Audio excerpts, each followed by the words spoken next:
Oh, wow. Give me Hang on. 2 minutes. Hello, and welcome to Let's Pronounce. Just as we go live. This week, coming to you from Technical Difficulties Center Perfect with the timing. OpenHD team. So it looks like someone's virtual camera just had a little bit of a problem there.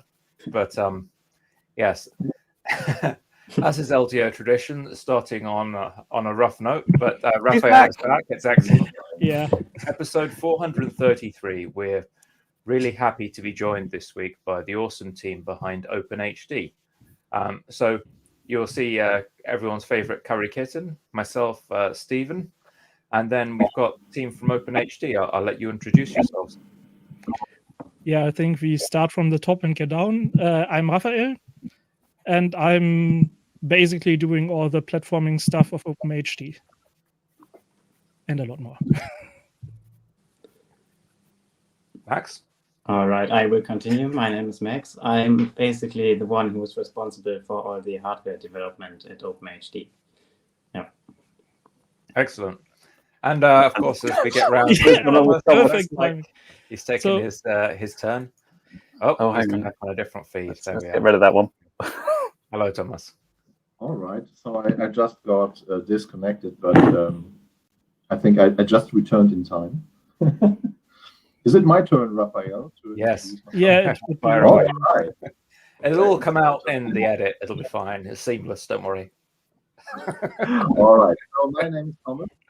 I'm by far, as you can see, the oldest guy in the team. I'm following along the project since it was ever founded by Befi. I think it was back in 2015. So I'm following it along for the last 8 years, and I try to give the project some guidance and keep the team motivated and see where we can find unique selling points so that OpenHD doesn't get a Me Too product, but is something special at the end of the day. Strategy. Yes. It's management. So I guess we should start at the beginning, because for some of our viewers here, they might not know the history behind OpenHD and before that Wi-Fi broadcast. So could you take us through where it came from and why and how it all came about? Do you want to take that part, Thomas, or shall I overtake? Yeah, well, let me tell it. Because as I just said, I'm following it along from the very beginning, and well, it began 2015, I think, and it was founded by a guy called Befi, and that guy actually did that video streaming actually was possible with off-the-shelf cheap hardware, so Wi-Fi sticks in term. And well, he published all that in an online blog, and also provided some, let's say, basic information on how to recreate that. So some scripts and information on how to redo it. And okay, let me take on. Quite impressive was also that Befi had a talk with the CCC and explained how Wi-Fi broadcast itself works. And he also talked about his struggles, how to get really good, let's say, picture or in general data down to the ground station, because Wi-Fi in itself is a very bad idea. I mean, we do have acknowledgements, we do have retransmissions, we do have a lot that will increase the latency. And we also do have a lot that can be interfered. So the big problem of that was Befi did make this all a little bit out of a programmer's perspective. It was basically the link and not really how to get it working. Then people came and started to make scripts. Most of them were in Python. I mean, people know that right now. And then Rodzinho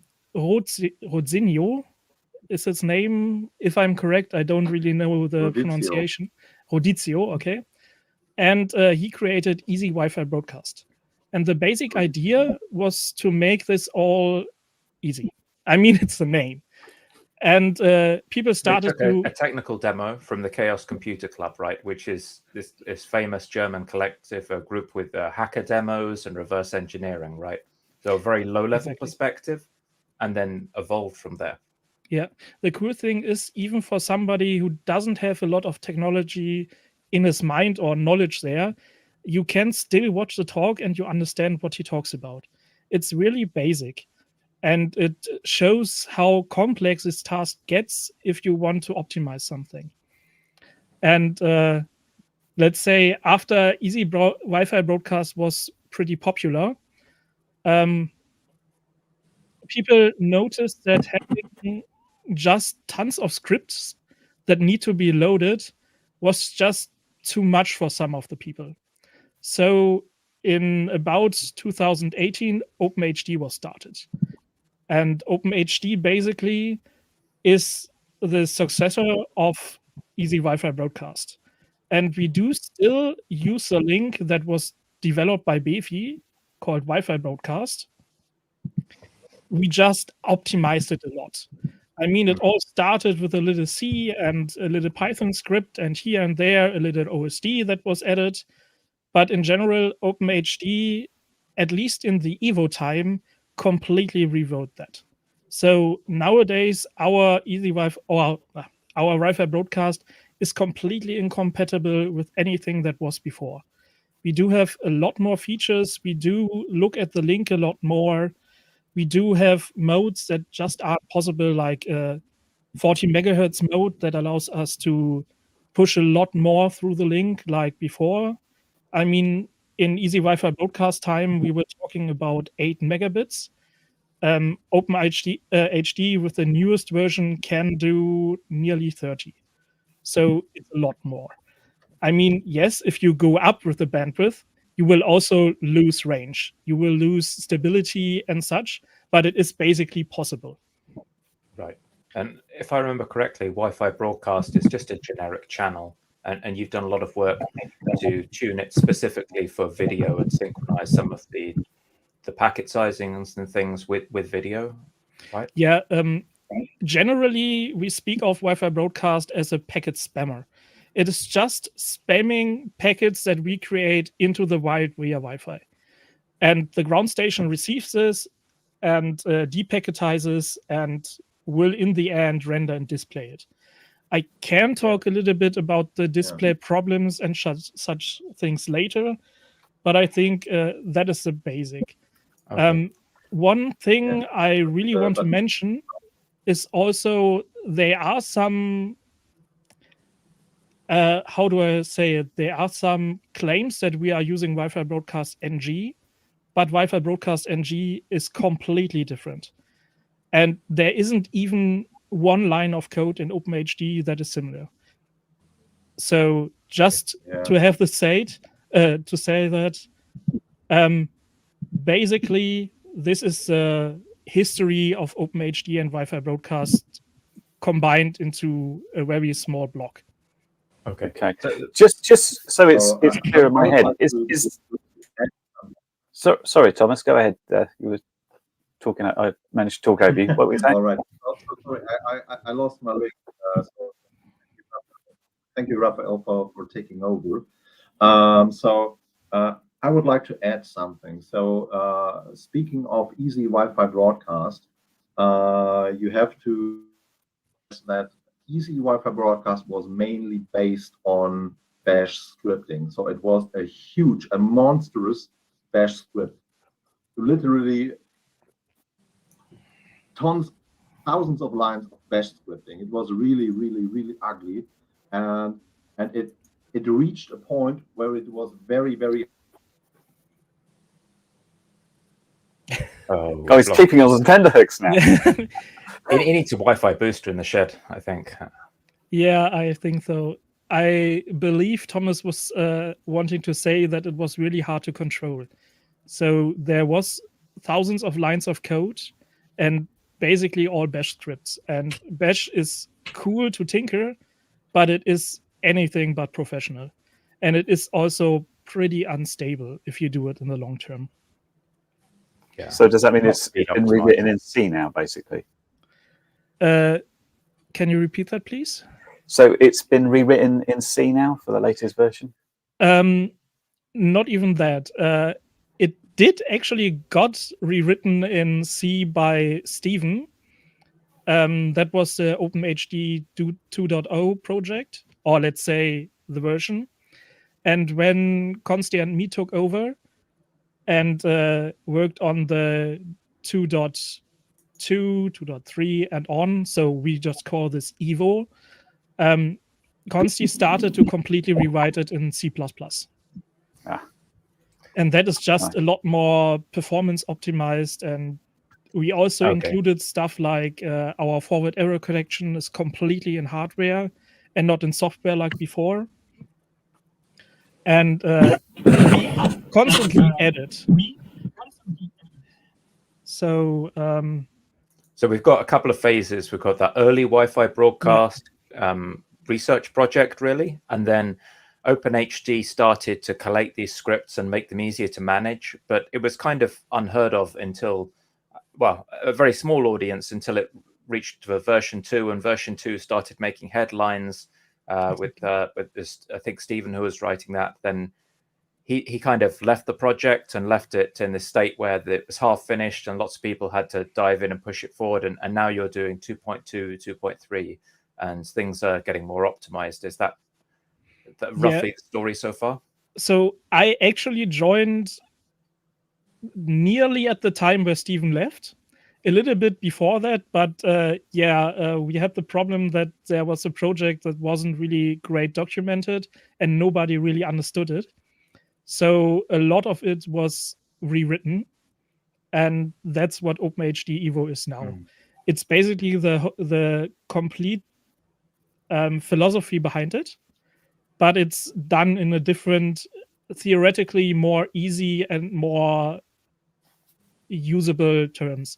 We also take good pride in making a lot of comments in our code and having a wiki that is constantly updated to just never have somebody experience the same problem like we did. So just cleaning up after someone is really a bad idea. We took nearly a year to get this mess into a working state. So just to go back a sec, so I'm trying to think of an easy way of imagining this. If I think of like the Wi-Fi broadcast as like, imagine we had a regular network and we had TCP and all the overheads of having different types of packets. Essentially, what you've done is it right? Is like instead of TCP, we've written a whole new layer for that. So we've got like the hardware layer, and then we're putting our new protocol in it, which is more optimized and raw, and we can send much more stuff that way. I mean, that's hard to describe, to be completely honest. In general, we are still using UDP, not TCP, but the complete hardware layer is custom. Basically, we use something called monitor mode and packet injection, and it really allows us to build these packets we send completely from start to the end. I mean, a normal Wi-Fi packet has something like the MAC address and a lot of data inside. We use every bit of the message to put data in it, even the MAC address. So it's basically Wi-Fi broadcast, but on steroids, or how you call that in English? It's not Ethernet at all, in other words. You bypass Ethernet framing completely. You just get a radio channel. You're not quite an SDR, but you're as close as you can get to an SDR with a regular Wi-Fi adapter. Yeah, basically, we would like to to use SDRs for it, but we did some research in that. Oh my god, sorry. We did some research in that area, but it is just too expensive to get a product out there, and nobody really wants to pay $1,000 for a receiver. That's not. I would overtake a little bit and go from the history of OpenHD to what we now are and what our focuses are currently, if that is okay. Yeah, absolutely. Go for it. Also, if there are any questions, please use the chat. Currently, I can't type in it because of a browser problem, Yeah, but I can we've got see comments it. about using UDP to lower latency, which is what you do on a regular network, but you guys are not even bothering with that, are you? Just cutting straight through everything. We don't need ports and stuff. We're just like fire it down the wire, or not wire. Yeah, There's only one application, right? It was more than one application to some extent. When Steve started rewriting it, it was a bunch of services and microservices that work together. But right now, we are actually one application for the link. That's OpenHD. I meant from the links perspective, like you don't need ports because it's just OpenHD on the link. Yeah. I mean, we do some checksums and such things, but I think it's just not the place to discuss about this. It's just the user won't really have any advantage if they know exactly how the link, or not how the link works, but like how the RF works. Hey Thomas, I'm going to just mute you a little bit. Give me a ping in the private chat if you get a better connection. There's just some bumps and things coming off the laptop. I just wanted to point out I'm leaving my camera off, so maybe we can hear you now. That helps in keeping the connection more or less stable. If that is okay for you. Absolutely, yeah. We get a lot of audio listeners anyway, so yeah, feel free to jump in. I think we're just running through the history and evolving technology piece, and Raphael's talking us through how you guys use the link and things like that. And I think we're now coming up to what's happening now, because when I last flew, I was on the old version and the Evo was just being released, which I haven't got around to testing yet because busyness, weather, laziness, etc. So I'm keen to know what's been happening since that time. So let me start with I mean, I can't talk about every NIC and everything in OpenHD. That would take hours. But the main points that OpenHD Evo brought to the table. And one of this is just the usability. So earlier in OpenHD 2 or even earlier, we had a really big config file.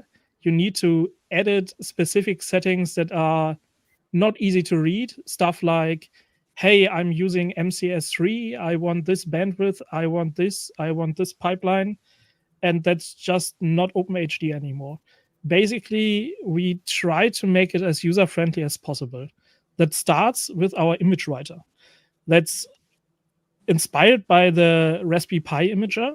It's basically a little tool that will allow us to select the image the user wants, add the settings we want, and flash it to the drive.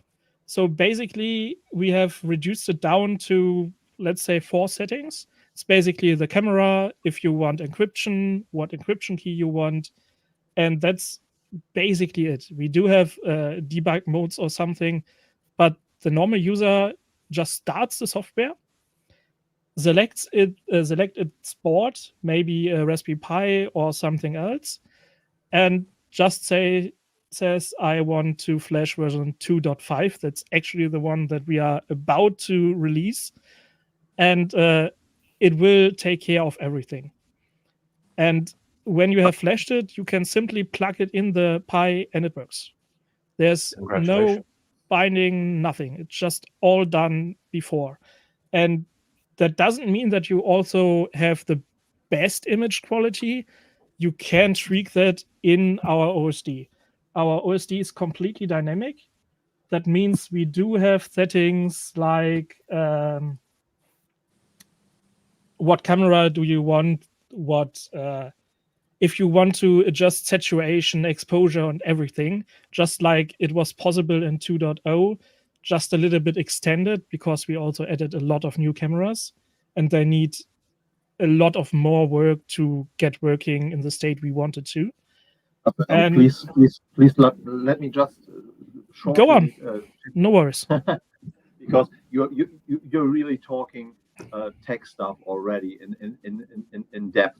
Yeah. So before you do, I would like to point out what let's say, what the strategic goal of OpenHD actually is, because there are a lot of FPV solutions out there today, but OpenHD, as it is, has always tried to be the Swiss Army knife in the FPV area. So you've got lots and lots of possibilities, and you can fly with lots and lots of combinations of different hardware: single camera, multi-camera, data link, yes and no, RC, yes and no, telemetry, bidirectional, unidirectional, you name it. You can do lots and lots of stuff.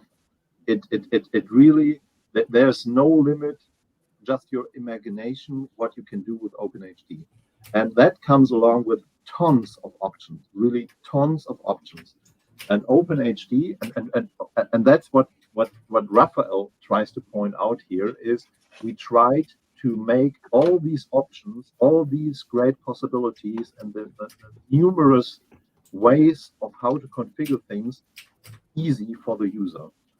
So it all came from a very, very, very complex config script, literally hundreds of lines that nobody anymore could understand. And we are trying to make that, let's say, manageable for the user.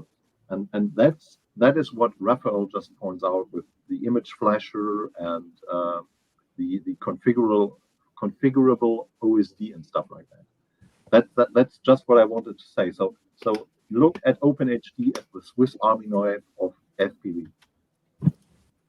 And your users don't have to go and read IEEE standards on Ethernet and Wi-Fi.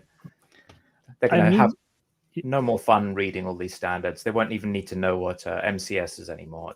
That was one of the major releases with the Evo, is with the option to use more cameras, because previously it was sort of stuck to these Raspberry Pi compatible cameras, and then you got some sort of USB library in there, didn't you, which opened up to a bunch of other things.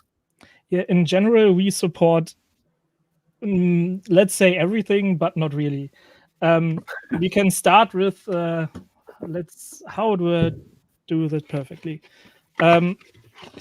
Previously, the best camera in OpenHD 2.0 was this one. It's a really big camera called, it's even out of, it's you can't use it on a drone. That's just bad. It's a IMX477 or Raspicam HQ. We did a lot of camera work. So you can use a lot of different cameras, but really there's an optimal set of cameras users should be using. Exactly. So since we are talking about cameras, we must talk about our corporations, or what is the right word? Our partners. So early on in Evo, we noticed a problem with cameras. So the most used camera was this one. This is the VI camera, and that was around $100. And it's bulky. It's really ugly. It even needs external camera as well. What did you say? Sorry. It's 2 stacked boards as well. Yeah, exactly. It's useless. So we looked into the market, what is there. So there are the VI cameras. That is this one I had. They also have other models, but they are all big. And one thing is, those big cameras were also very expensive. So we talked to AdoCam about it, and we started to cooperate. And we cooperate quite closely, to that extent that we usually talk to them in mails every week. So we do a lot of development with them. And it ended in, let me see if in this camera. This is currently the normally used camera for OpenHD. That's tiny. It's it is very, I hold it to my face because it is focusing there. It's pretty tiny in comparison to the other cameras. So it's affordable. And you got a larger cam as well, didn't you? Because they were incredibly expensive. And I think you were saying on chat that you actually helped bring the prices down for those. Yeah, we had a few discussions, and we actually, or let's say AdoCam asked us if we want to sell this camera as a project together. So we would get a little money from that, and they would get the huge part. But we decided to not do it. We just said make it as cheap as possible. So these cameras are about $36. It isn't One of our sometime hosts would like to know if Max wants to talk. yeah, I think the He's problem smiling is already. yeah, the problem is I'm just a person that talks a lot, and normally this would have been Thomas' job, but I just overtook him because the link is just I mean, a lot better. yeah, there. we didn't really go through different roles. I think we mentioned that the project is larger than just you few people before the show started, but there's a lot of people here. We haven't got around to talking to Max yet, and there's a whole bunch of other people who aren't on the call who are working the project. Should we maybe do a little rundown? I can try to explain it a bit. So we have Raphael, who is, I mean, he also already introduced himself. He is doing most of the platform stuff, so supporting Raspberry Pi, Radsar boards, and so on. So most of the platform management. I am doing most of the hardware development, or basically all of the hardware development, which I assume many people will have already heard about. We will go into a bit more detail about these things later. I mean, looking at the time, but yeah. Thomas basically takes care of most of the team leading and administrative tasks. There is Konstantin. He isn't here today, sadly, because he's busy, but he is basically the one who is writing most of the low-level code. And then there's also Pete, who is helping me a lot with our, well, often called custom hardware. He's the one who takes care of most of the operating system and driver stuff on that side. Yeah, I think that's a core most team. Yes. active developers. There's also Roman, who takes care of the integrated web UI, which can be used for downloading video files and so on from the video transmitter, basically. Yeah. Yeah, we do also have a lot of collaborations from others, but we do not directly mention them here. We do have a credits page in our app, and there you can see the core team and the most important collaborators are also mentioned. It's just something we really want to take care of. I mean, everybody that puts time and heart into our project should be mentioned somewhere. So we try to do that. So what Max just pointed out was more or less the core team. But let's say around the core team, there's also a lot of development, or let's say dev testers. So we have got about, let's say, 30 really highly invested testers that try to test every shit out of the new software. They're really, really dedicated to it, and I have to shoot out a big thanks to also our testers team. That is really awesome work what they do. Testers Thomas, I was asked to not name them personally, just to say that. That's why I didn't mention any names or locations. Okay. It's just I was asked, and I will do. Yeah, I think we should all be really grateful of the people who do testing in FPV, because testing something on a web browser, it's not a big problem. Test something in FPV. If it doesn't work, then you may be spending real money or wading through mud and trying to find things. So, great people.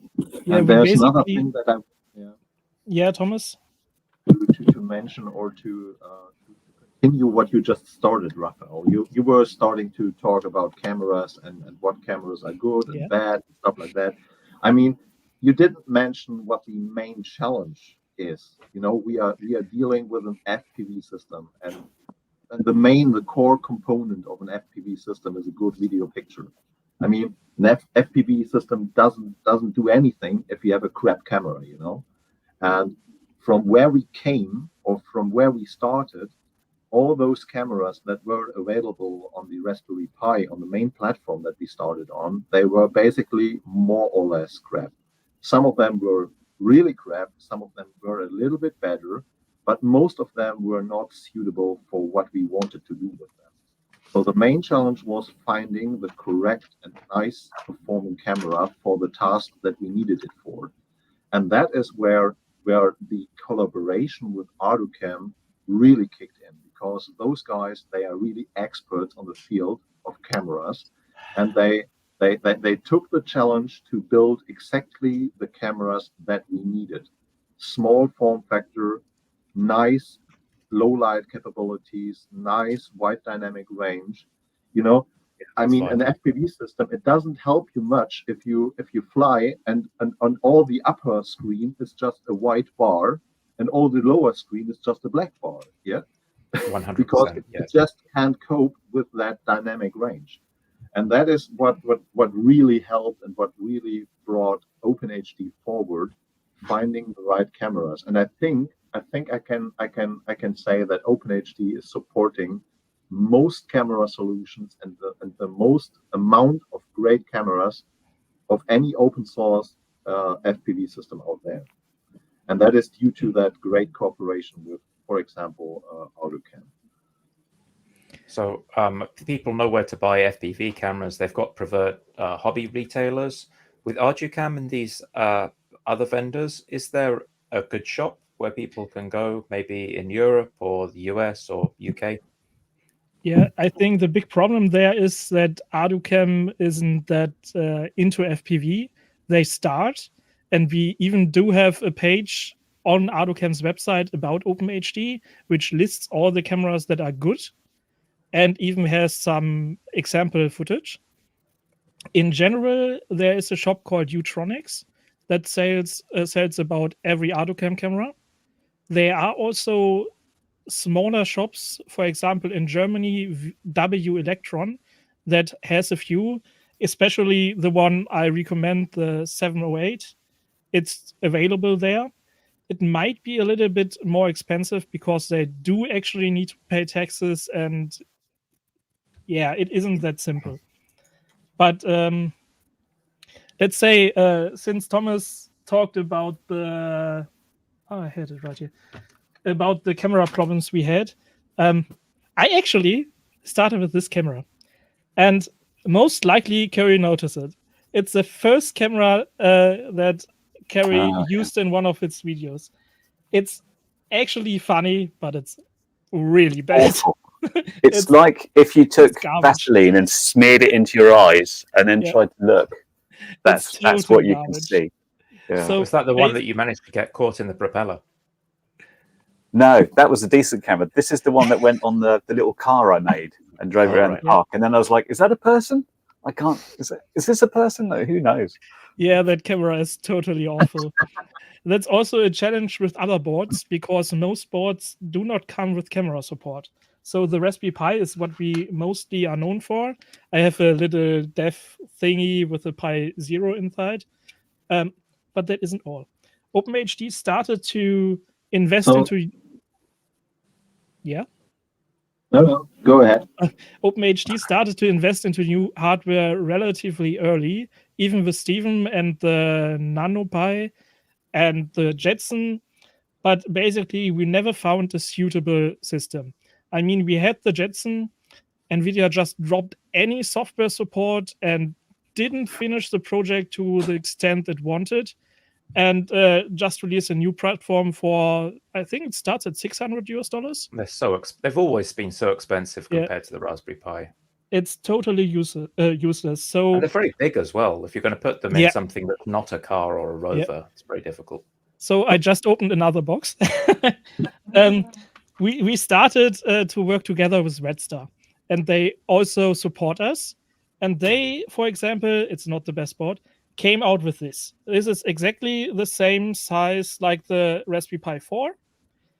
It came out with $100 price. So not really what we wanted. The size isn't great. But nowadays, those are $60. And they can do quite fancy stuff. Generally, the hardware is a lot more potent. We can say it can encode up to 8K 30 FPS. 1080p 200, 180, something like that. So it's really potent. Wow. And decoding is the same. It's really overpowered. So we started to work on that, and together with AutoCam, we created camera support for the 708. And for another camera, we usually recommend, it's a low light camera, but basically it's still too huge. So, and expensive. So then we started to work together on something in the form factor like the compute module of the Pi. And that is because we built the Ocean board a few years back. It's basically the same size of the Pi 4 compute module, and it does have BCs and everything on board. But it's still limited by the Pi specs. So I have the Redstar CM3. So I was going to spell that out. I think it's RADXA. Yeah, exactly. That's a CM3 that isn't as potent like the Rock 5, but it can do 1080p 100 hertz encoding and decoding. So that was a big step forward, but it's still $30 plus a $40 base. So it's expensive. Now, sorry, I try to rush a little bit so we don't spend hours on something. Now we have this. It's the Redstar 03. It starts at $15 US. It can do 1080p 100, officially 1080p 60, H.264, H.265. We talk about encoding. Decoding 4K 30. So also 1080p 100 and 1080p 60 and 720p 120 is always possible with the board, starting at 15. The big problem there is we need camera support. And getting cameras tuned is really expensive. I mean, in the beginning of OpenHD, we asked around, and most of our talks came to a sum of about $10,000 per camera. And that's just not doable. But when we started together with AutoCam, they do the service first. So we are in the process of tuning cameras with them, especially for FPV. So this is one of the big advantages with this board. But I think coming up, the thing everybody is waiting for is what Max have to tell us. Max, the big reveal. Take the spotlight. Exactly. But please let me sum up so far what we have heard. So we have heard about cameras, different cameras. That's one dimension. But the second dimension, that is what Raphael just rushed us through, is how dependent are we on SBCs, on single board computers? So we started being stuck on Raspberry Pi. And Raspberry Pi, you all know it, they had a big availability issue when Corona hit, when COVID hit. And they were absolutely not available anymore, or they were immensely pricey. They preferred to sell to companies instead of hobbyists and individuals. Exactly. Yeah. And we made the strategic decision to not being stuck on Raspberry Pi anymore, but we tried to conquer new ground and support more platforms like Raphael just said, Jetson Nano, Rockchip, and now let's say a custom hardware that is made for OpenHD, which Max will likely be delighted to show us. I'm just gonna solo Max so he doesn't get a way to get out of this one. Max, tell us about it. Well, I think it's best to first talk about the specs a little bit, not too much, but a bit, and then I will ask Rafa to show some pictures of it. So, as you might remember, we basically started developing custom hardware for OpenHD almost 3 years ago. It definitely took a while and a lot longer than expected. I think, Curry, you might remember we made a video about it once, where we showcased, let's say, some early concepts or renders of the hardware. Yeah, that Things have definitely changed since then. Maybe if you can just switch back to my view for now. So you might remember it, you might recognize it. So this is basically what it ended up looking as. This is based on the Rockchip SoC, which we used back then. It took a while, and at some point we realized that it was just simply not feasible in our quantities. I think I ended up paying $800 or $900 for 10 of these boards without components and so on. The complexity was just too high. So about a year ago, Pete and I started working on a new platform. And you might have already seen it in the pictures, which Rafa just had up on his screen. So this here is a 30 by 30 mounting hole board, 36 by 36 millimeters PCB outline. The new one is a single board setup. So this is two boards actually. So one side is processing and one side is RF.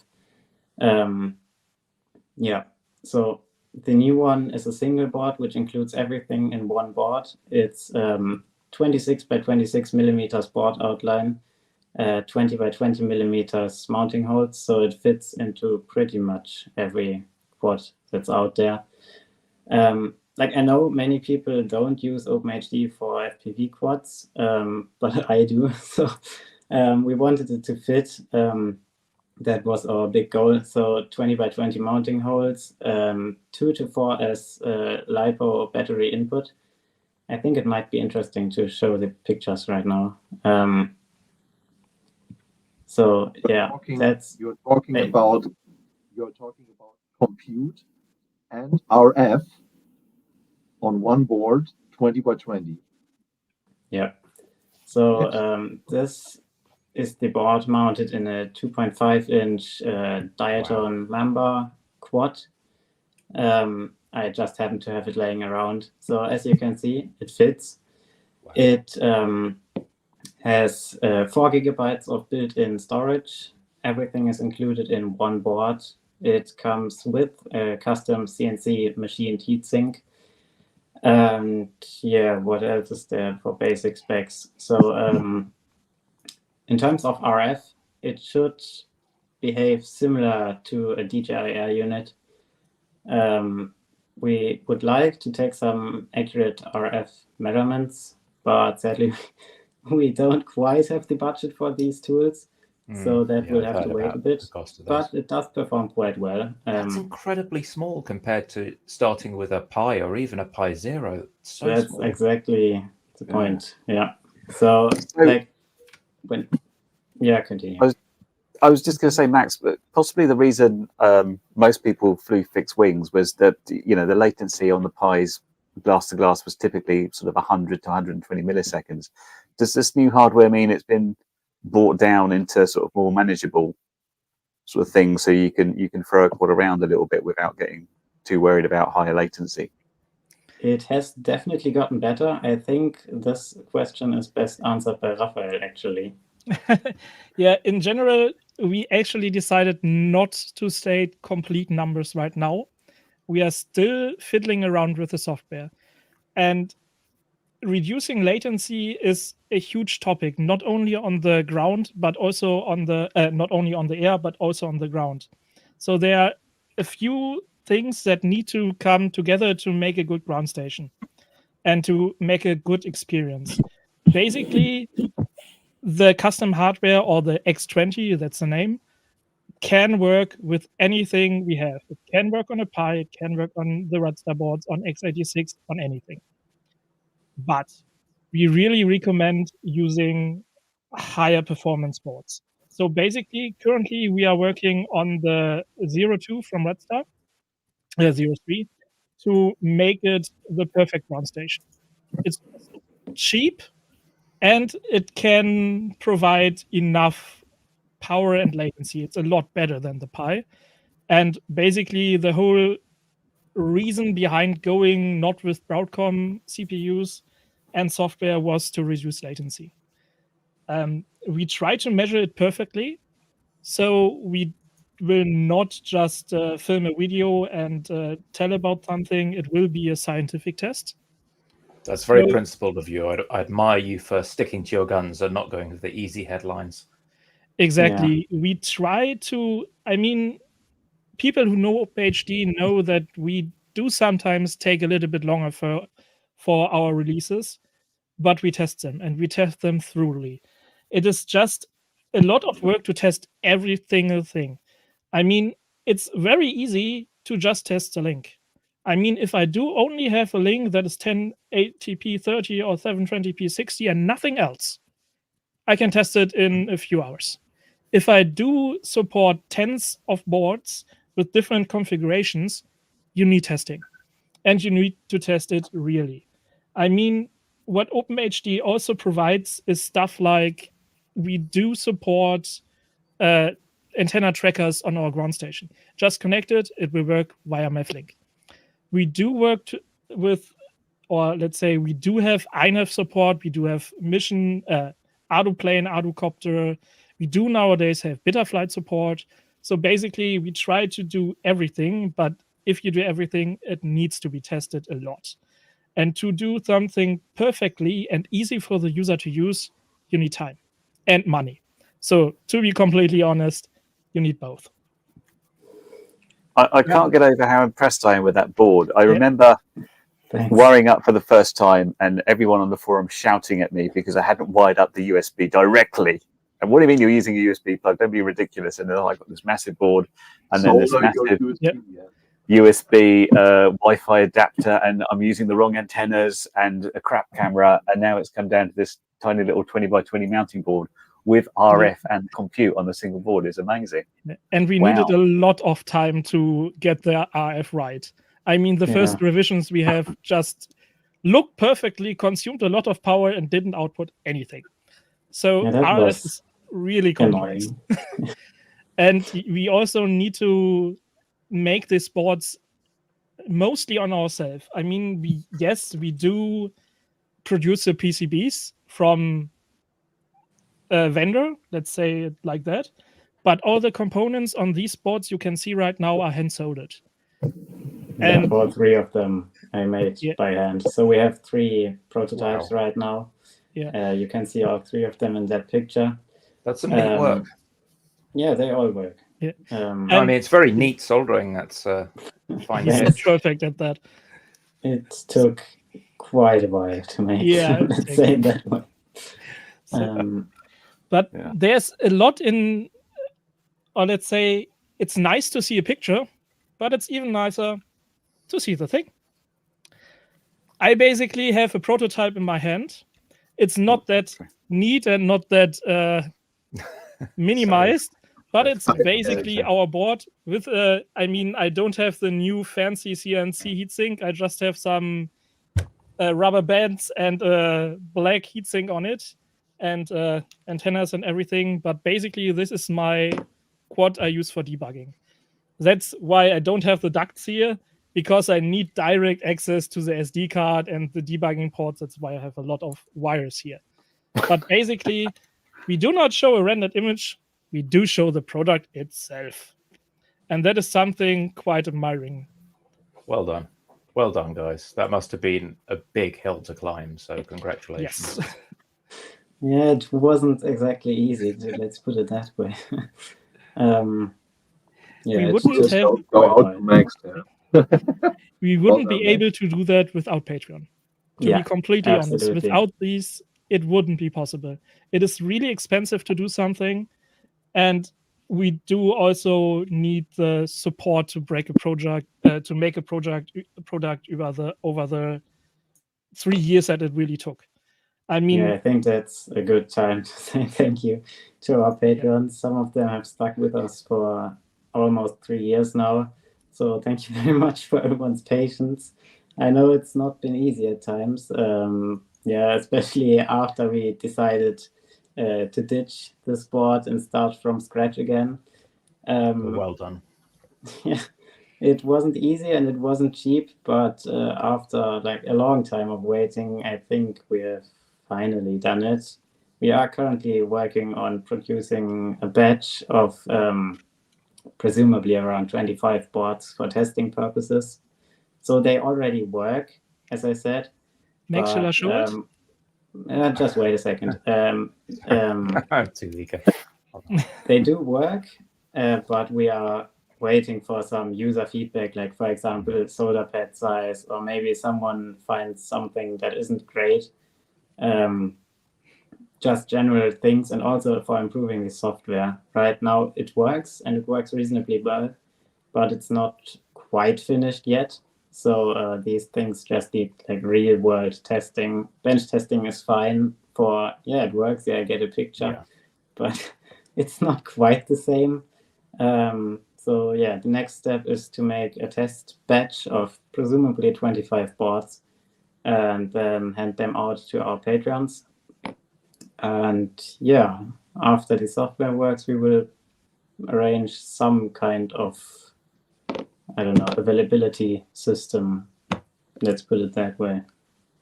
Big shout out to our testers again, and really kudos go out to you, because it's not only a small board. I mean, it's amazing how small it is, but the compute and the RF that is included, it's really top notch. I mean, it's not cheap crap. It's really compute oomph, and it's really RF oomph. There's lots of power in that board, and doing that in such a small form factor in perfection, without the need of soldering here, soldering there, add another back here, add another back there. It's just plug and play, push the software on it, fly. I mean, it's mind-boggling. It's nice. Nice. A huge change from where you started out. And Exactly. compare that to never mind the Pi, you had a Jetson board in there that was just huge, and you put it in like a 10-inch quad and it'd be sticking out the side of the frame, and now you can get it in a 2.5-inch quad. It's incredible.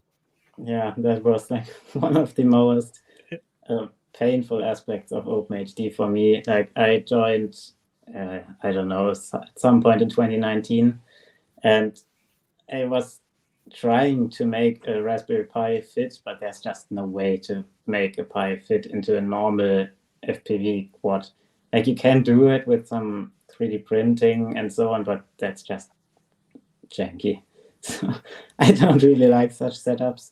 So yeah, we decided to make a smaller board, and yeah, so this is what it looks like.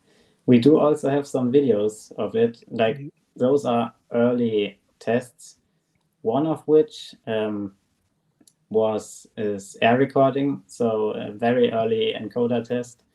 You might be able to see it in the stream. I'm not sure. There's some, maybe just switch to Raphael's video. It may not stream too well. Oh, okay. We're both clicking it. I'm hands off. There you go. Okay, so basically, we also had a question from the chat. Someone asked. There are some artifacts towards the right side of the screen, which I don't know. You might be able to see it, you might not. Yeah, but that was one of the first line of sight flight tests, onboard recording, and it worked. Maybe you can hit play. Yeah, in 2 seconds. One thing I really like to throw in is also a lot of this work was done by Pete. And he's really a professional in that case. So we do not just plug any camera in that. And you may have noticed that the cameras are smaller than the ones I showed. And we were asked to talk about the cameras, but right now we want to keep it a little bit of a secret until a little bit later.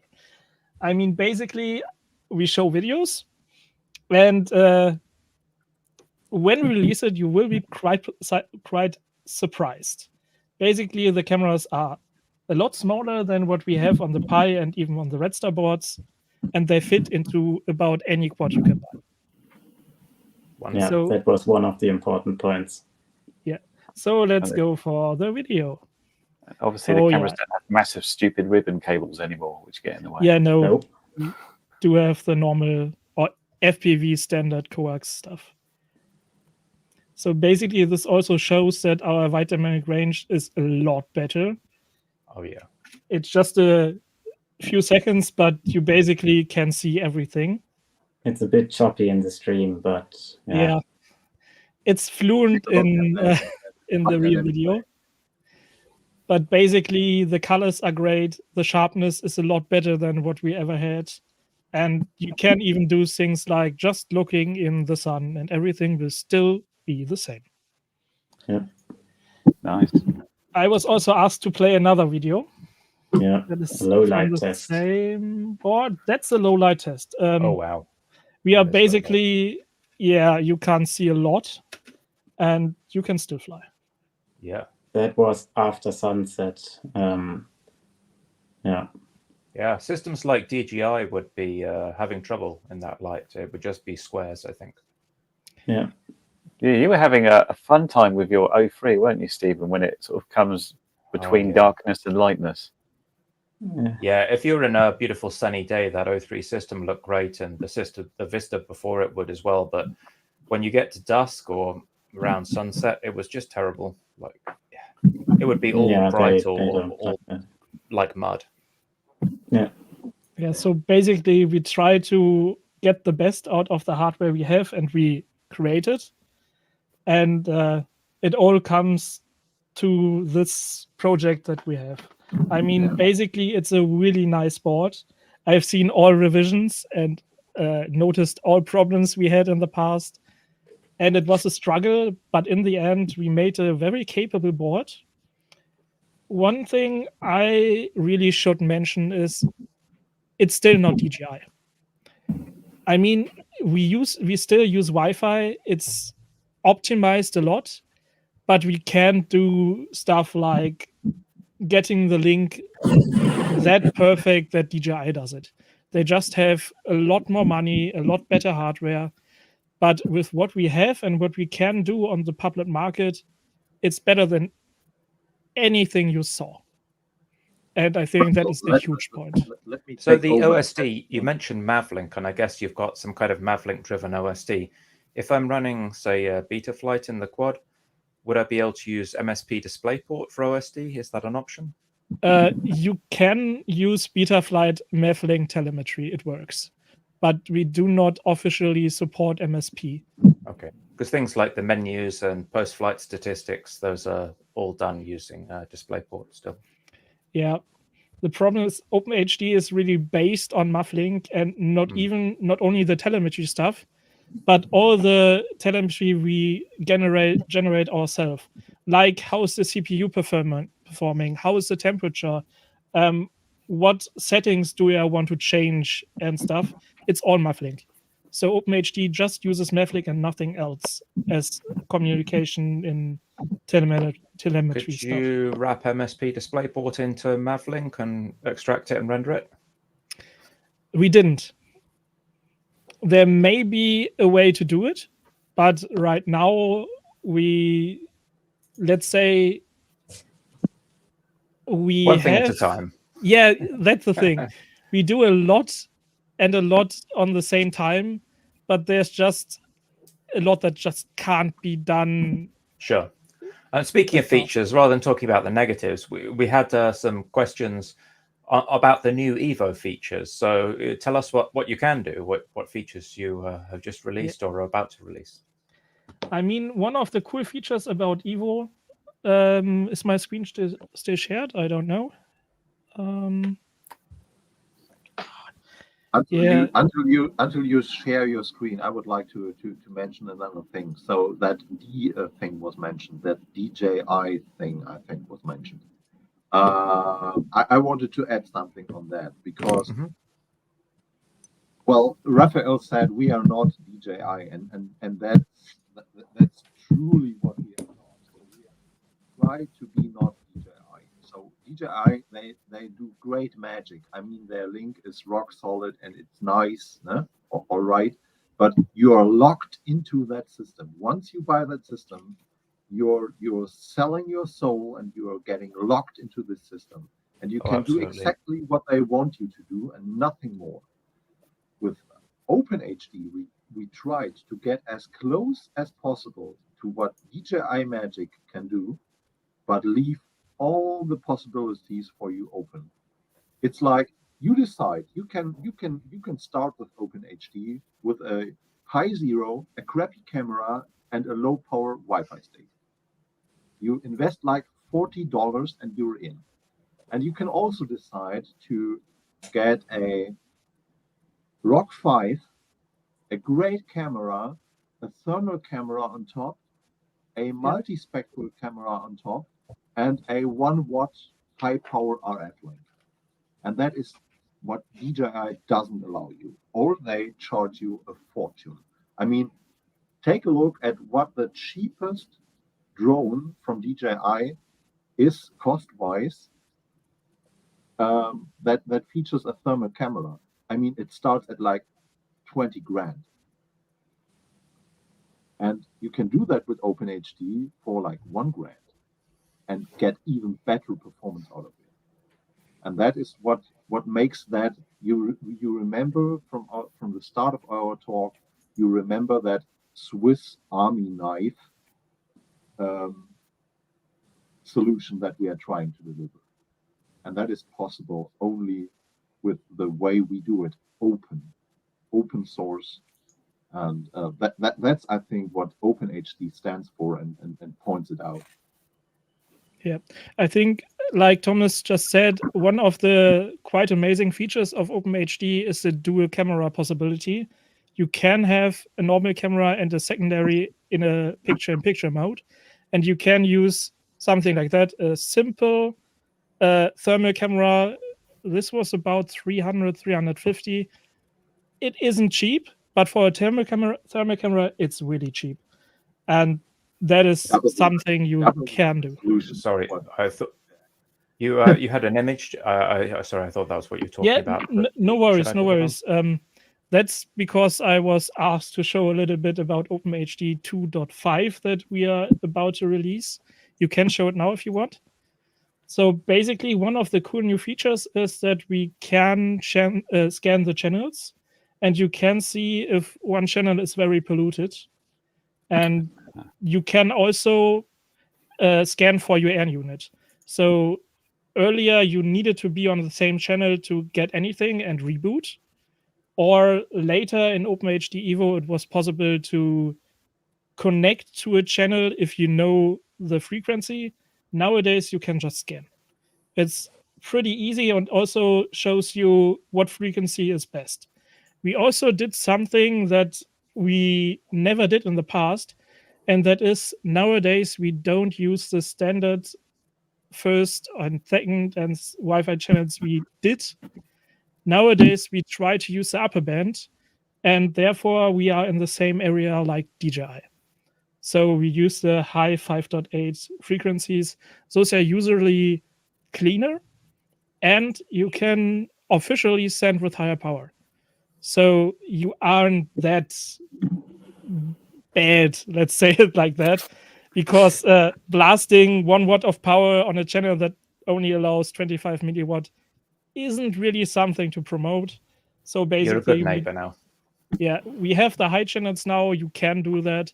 Not everywhere. People still need to check what is allowed in their country. But basically, our standard channels are in the DJI area. Let's see. We also, I just look what pictures I have on my computer right now, prepared. What we also do is, you may notice the Magic Squirt antenna Kerry showed in one of his videos. We do actually have the ability to test our antennas to see what frequencies are best. And yes, this will show that the high 5.8 frequencies aren't really the best for these antennas.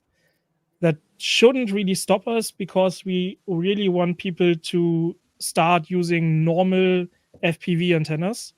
So basically, the idea is, with the new custom hardware, people shall just buy DJI antenna or HD0 antenna or walk snail, and it should just work.